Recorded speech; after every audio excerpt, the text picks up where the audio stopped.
it was clear almost immediately that no one was prepared for something like that to happen. It quickly became clear this was not a boil water advisory. This was something much more serious. This was a colossal failure on all levels. I was live on the air when the governor's first tweet went out basically announcing that this had happened. And at first, we didn't really know what that meant. I was on the set, I was anchoring, as I said, and so I immediately sent a note to our assignment editor and said, check into this, let's see what this is.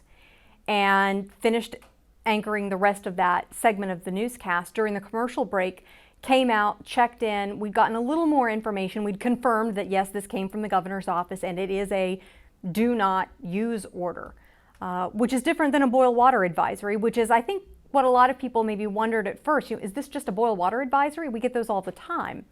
And it quickly became clear this was not a boil water advisory. This was something much more serious. When I first found out about the water leak, I was actually in Ripley working for the day, and it was on Twitter. I just checked briefly, and there was a proclamation from Governor Tomblin that said, do not use the water in Charleston.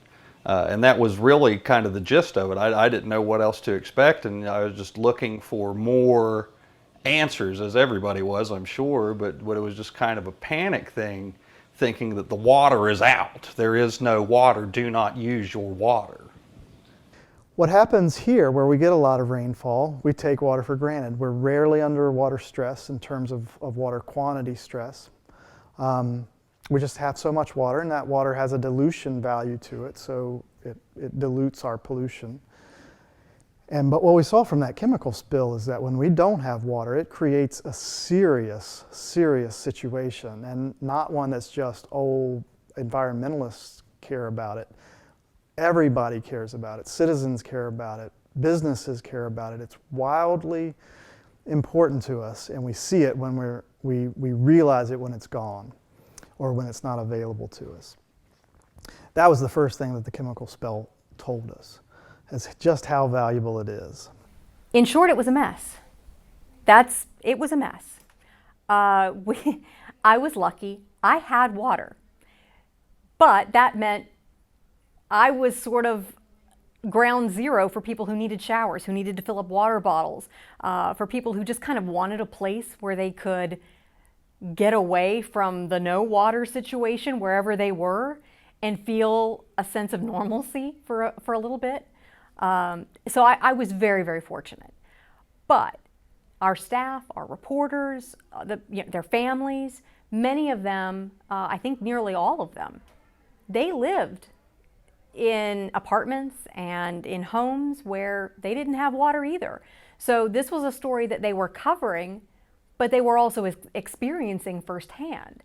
And that was really important because I think it added an additional sense of urgency.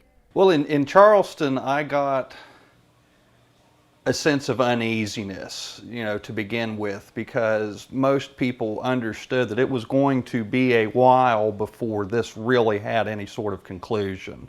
To find water, we were fortunate that we have relatives in the area that are on wells, so we could go and shower anytime that we wanted or fill up our jugs anytime that we wanted. We're also, probably a little bit better prepared than the average Joe for an incident like this.